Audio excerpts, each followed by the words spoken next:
আজকে দুনিয়া দেখলে মনে হয় সবাই মামুনুল হক সাহেবের পক্ষের লোক, বিপক্ষে কেউ নেই।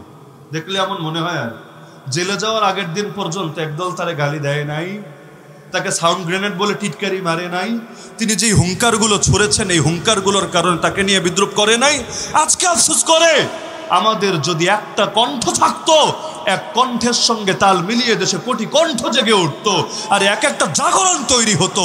প্রতিটা ইস্যু আসে, বান্দর তত্ত্ব আসলো, ট্রান্সজেন্ডারবাদ আসলো, অবশেষে গিয়ে ফরিদপুরের পঞ্চপল্লীর ঘটনা আসলো, পুরো দেশ আফসোস করেছে। আজকে যদি হায় সে সাউন্ড গ্রেনেড হুজুরটা থাকতো, বাংলাদেশের চিত্রটাই ভিন্ন কিছু। তো গালি তো বহুত দিতে পারলা, বিকল্প তো তৈরি করতে পারলা না, তো কি দরকার ছিল গালি দেওয়া? আগামী দিনে আসুক, বিশ্বাস করেন, লিখে রাখেন, কখনো দেখবেন একদল নিয়মিত গালি দিচ্ছে, গালিবাজদের কাজ গালি দেওয়া, যদিও কোনোদিন এর বিকল্প এনে দেখাতে পারে না। তাহলে সুতরাং আমার মূল বার্তা, পুরো আলোচনার খোলাসা এটা যে আল্লাহ নবী সাল্লাল্লাহু আলাইহি ওয়াসাল্লামের জিন্দেগি থেকে এই শিক্ষাটা আল্লাহর হস্তে নেই যে একজন মুসলমানের রক্তকেও বৃথা যেতে দেওয়া হবে না। আল্লাহর জমিন, আল্লাহর দিন জিন্দা করতে হবে, নাহলে মুসলমানদের রক্তের নিরাপত্তা নিশ্চিত করা যাবে না। আরে যেই জাতি নিজেরা নিজেদের অধিকার সুনিশ্চিত করে না, বাতিল এসে কখনোই তাদেরকে তাদের অধিকার বুঝিয়ে দেয় না।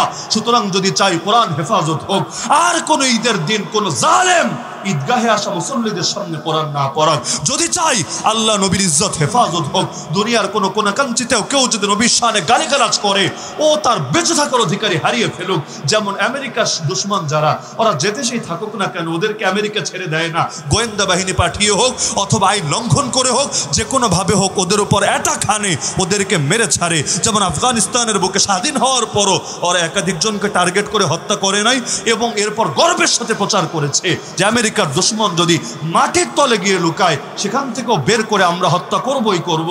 তো বাহ, আমেরিকার দুশ্মনের ব্যাপারে এত কড়া হবা, আর আল্লাহর নবীর দুশ্মনের ব্যাপারে আমাদেরকে উদার হতে বলবা। আল্লাহর কসমে বেইনসাফি জিন্দগি তো আমরা মেনে নেব না। তো মাজলুমের চোখের পানি মোছার জন্য, আলেম ওলামার ইজ্জত ফেরানোর জন্য, আল্লাহর জমিনে আল্লাহর দিনকে জিন্দা করার জন্য, এমনকি মসজিদ মাদ্রাসা মার্কাজ খানকাহে নিরাপত্তার জন্য আল্লাহর জমিনে আল্লাহর দিনকে জিন্দা করতে হবেই হবে। না হলে বাতিলের আগ্রাসনের সামনে বন্যার পানিতে ভেসে আসা খড়কুটোর মতো আমরা হয়তো হারিয়ে যাব শীঘ্রই। মসজিদের হেফাজতের জন্য ইসলাম জিন্দা হওয়া লাগবে না? মাদ্রাসার হেফাজতের জন্য লাগবে না? আরে যেই সময় ব্রিটিশ এসে এই দেশ দখল করেছিল, আমাদের বড়রা তো বলে 18,000 মাদ্রাসায় বাংলায় ছিল, এবং প্রতিটা মাদ্রাসার স্থাবর সম্পত্তি ছিল। চান্দা করে মাদ্রাসা চালানো লাগতো না, কালেকশন করা লাগতো না, নিজের অ্যাসেট দিয়েই তার ভালো মতো চলে যেত। একটা মাত্র অর্ডার 18,000 মাদ্রাসার ভবিষ্যৎকে নিশ্চিহ্ন করে দিয়েছিল। আজকে বাংলাদেশে কত মাদ্রাসা গুনে লাভ নাই, কত মসজিদ গুনে লাভ নাই, কত মার্কাজ, কত খানকা গুনে লাভ নাই। সবগুলো বন্ধ করতে ওরা খালি একটা কমান জারি করাকেই যথেষ্ট মনে করে, যদিও আমাদের কারণে, মানে তাওহীদ জনতার কারণে আজও সেই হিম্মতটা দেখায় নাই। সুতরাং ওদের উপর ভরসা করে লাভ নাই, বাতিলের উপর আস্থা রেখে লাভ নাই, নিজেদের কাজ নিজেদেরকেই করে নিতে হবে। পারবেন তো ইনশাআল্লাহ? পারবেন তো ইনশাআল্লাহ? নাকি আবু জাহালের কাছে গিয়ে আবু লাহাবের বিরুদ্ধে সালিশ দিবেন, বিচার দিবেন? লাভ নাই। ফেরাউনের কাছে হামানের বিরুদ্ধে বিচার দিয়ে কখনো বিচার পাওয়া যাবে না। বরঞ্চ সেই নবী ইউসুফকে যারা জেলে ঢুকিয়েছিল, পরবর্তীতে নবী ইউসুফই কিন্তু সেই মসনদে এসেছিল। এখন আর কে জুলুম করবে না তার উপর, আর না মুসলিম উম্মার উপর। সুতরাং আমাদেরকে আমাদের ফিকির নিজেদেরই করতে হবে। বড় আফসোস ওই সমস্ত মুসলমানের জন্য যারা মুসলমান হয়ে সেকুলার কাজকর্ম করেন না। আপনারা করে না? বাংলাদেশের অধিকাংশ মুসলমান সেকুলার রাজনীতির সাথে জড়িত না, মুসলমানরাই তো চালায়। এগুলোকে কাফের মুশরিকরা চালায় নাকি? এরা কোন মুখ নিয়ে হাজির হবে আল্লাহর সামনে?